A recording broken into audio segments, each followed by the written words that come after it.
അസ്സലാമലൈക്കും, നമസ്കാരം. പ്രിയ സുഹൃത്തുക്കളെ, കാലങ്ങളായിട്ട് മുസ്ലിങ്ങളെ കേരളത്തിൻ്റെ അകത്ത് ഒറ്റപ്പെടുത്താനും മുസ്ലിങ്ങളെ ഇല്ലായ്മ ചെയ്യാനും സോഷ്യൽ മീഡിയയിൽ ഒരുപാട് വ്യാജ പേജുകൾ ശ്രമിക്കുന്നുണ്ട്.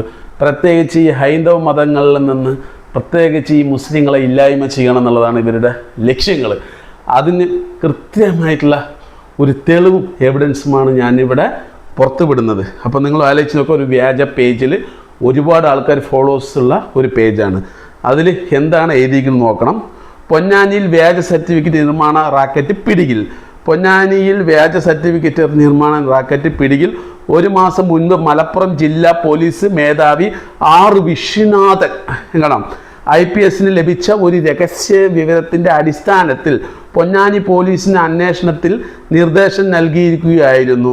തുടർന്ന് പൊന്നാനി പോലീസ് ഇൻസ്പെക്ടർ S. അഷറഫിൻ്റെ നേതൃത്വത്തിലുള്ള പ്രത്യേക അന്വേഷണ സംഘം, അത് അഷറഫാകുമ്പോൾ പിന്നെ അത് അന്വേഷിച്ച് സത്യമായല്ലോ, ദിവസത്തിനുള്ളിൽ പിടിച്ചു എന്നുള്ളതാണ്.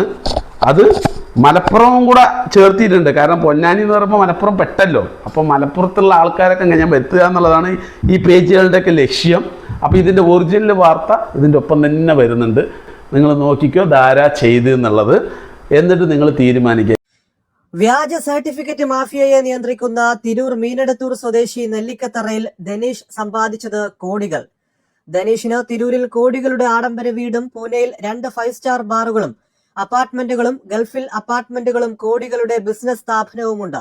അന്വേഷണം തന്നിലേക്ക് എത്തുന്നത് മനസ്സിലാക്കി കുടുംബത്തോടൊപ്പം വിദേശത്തേക്ക് കടക്കാൻ ശ്രമിച്ച ധനീഷിനെ എയർപോർട്ടിൽ പോലീസ് സംഘം നിരീക്ഷിച്ചതോടെ ഇത് ഇന്നോ ഇന്നലെയോ തൊട്ട് തുടങ്ങിയതല്ല, വർഷങ്ങളായിട്ട് ഈ മുസ്ലിങ്ങളെ സോഷ്യൽ മീഡിയയിലൂടെ വലിയ രീതിയിൽ അപമാനിക്കുന്ന ഒരു സംഭവമാണ്. അപ്പോൾ ഈ പേജിനെതിരെ തീർച്ചയായിട്ടും നിങ്ങൾക്ക് കേസ് കൊടുക്കാം.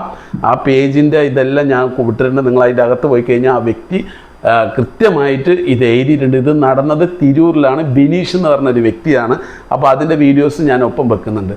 അപ്പോൾ വർഷങ്ങളായിട്ട് ഈ മുസ്ലിങ്ങളെ ഈ കേരളത്തിൻ്റെ അകത്ത് ഇല്ലായ്മ ചെയ്യാൻ വേണ്ടിയിട്ട് ഇവർ പരിശ്രമിക്കുന്നുണ്ട്. അതിൻ്റെ ഒരു ഭാഗമാണ് ഇപ്പം നിങ്ങൾ കണ്ടുകൊണ്ടിരിക്കുന്നത്.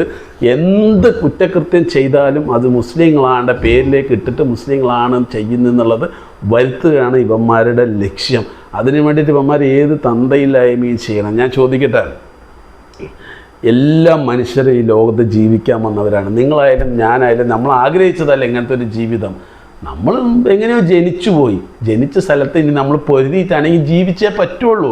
മനസ്സിലായോ? നമ്മൾ ആരില്ലായ്മ ചെയ്യാൻ ശ്രമിച്ചാലും നമ്മൾ അതിജീവിച്ചേ പറ്റുള്ളൂ. നമുക്ക് വേറെ വഴിയില്ല, നിവൃത്തിയില്ല. നമുക്ക് മരിക്കാൻ കഴിയില്ലല്ലോ, അല്ലേ? അപ്പോൾ നമ്മൾ ഈ ഭൂമിയിൽ നമ്മൾ ഈ ഭൂമിയിൽ ജനിച്ചതിന് നമുക്ക് ജീവിച്ചേ പറ്റുള്ളൂ. പക്ഷെ ഇതുപോലെയുള്ള നാറികൾ ജീവിക്കാൻ പോലും സമ്മതിക്കുന്നില്ല. പല രീതിയിലും മുസ്ലിങ്ങൾ, അപ്പോൾ ഞാനൊരു മുസ്ലിം ആയതുകൊണ്ട് നമുക്ക് ഇങ്ങനെയൊക്കെ വാർത്തകൾ വരുമ്പോൾ നമുക്കൊരു വിഷമമാണ്. കാരണം എന്ന് വെച്ച് കഴിഞ്ഞാൽ ചെയ്തത് ഒരു അന്യമതക്കാരൻ അത് മുസ്ലിമാണെന്ന് വരുത്തുമ്പോൾ നാളെ എന്നെപ്പോലുള്ള ഒരു വ്യക്തി ഒരു മതസൗഹൃദമുള്ള ഒരുത്തനെ കാണുമ്പോൾ നമ്മളെ ചിന്തിക്കുന്നത് എന്താ? കാരണം ഇവനൊക്കെ ആ പേജിലുണ്ടാവും ഇതുപോലുള്ള ഹൈന്ദവരുടെ പല രീതിയിലുള്ള പേജുകളും. ഇപ്പോൾ സനാതന ദർഭം, അത് പല അങ്ങനത്തെ ഒരുപാട് ഹൈന്ദവരുടെ ദൈവങ്ങളുടെ വിശ്വാസമുള്ള പേജുകളിലെല്ലാം ഇവന്മാരിട്ടിട്ട് അലക്കും. അപ്പോൾ അവിടെ നിൽക്കുന്ന ഒരു സാധാരണ ഒരു ഹിന്ദു ആയിരിക്കും. അപ്പോൾ അവനക്ക് നമ്മളോടുള്ള ഒരു അഭിപ്രായം ആലോചിച്ച് നോക്ക്. ഞാനൊരു മുസ്ലിമാണെന്ന് പരിചയപ്പെടുമ്പോൾ തന്നെ അവൻ പറയാം, ഇവനെ ഒരുമാതിരിയുള്ള ആളാണെന്നുള്ള രീതിയിലുള്ളൊരു ചിന്ത വരില്ലേ? ഇത് വരുത്താനാണ് പ്രിയ സുഹൃത്തുക്കളെ ഇവന്മാർ പരിശ്രമിക്കുന്നത്. അപ്പോൾ സൂക്ഷിക്കുക. മതസൗഹൃദത്തിനെ തകർക്കാൻ എല്ലാ രീതിയിലും സോഷ്യൽ മീഡിയ ഇവന്മാർ ഉപയോഗിക്കുന്നുണ്ട്. നിങ്ങളൊരു കാര്യം മനസ്സിലാക്കണം, ഏറ്റവും കൂടുതൽ ചാരിറ്റി ചെയ്യുന്നത് ആരാണ്? മുസ്ലിങ്ങളാണ്. ഏറ്റവും കൂടുതൽ ചാരിറ്റി വാങ്ങുന്നത് ആരാണ്? ഹൈന്ദവ സമൂഹമാണ്. കാരണം പിന്നോക്ക വിഭാഗമുള്ള ആൾക്കാർ ഒരുപാടുണ്ട്. കിഡ്നി പോയിട്ടും അതുപോലെ തന്നെ ക്യാൻസർ വന്നിട്ട് ഒരുപാട് രോഗം വന്നിട്ട് അവരുടെയൊക്കെ വീഡിയോക്ക് ഇന്ന് 10 രൂപ പോലും കിട്ടാത്ത ഒരു അവസ്ഥയാണ് പ്രിയ സുഹൃത്തുക്കളെ. കൊടുക്കുന്നില്ല.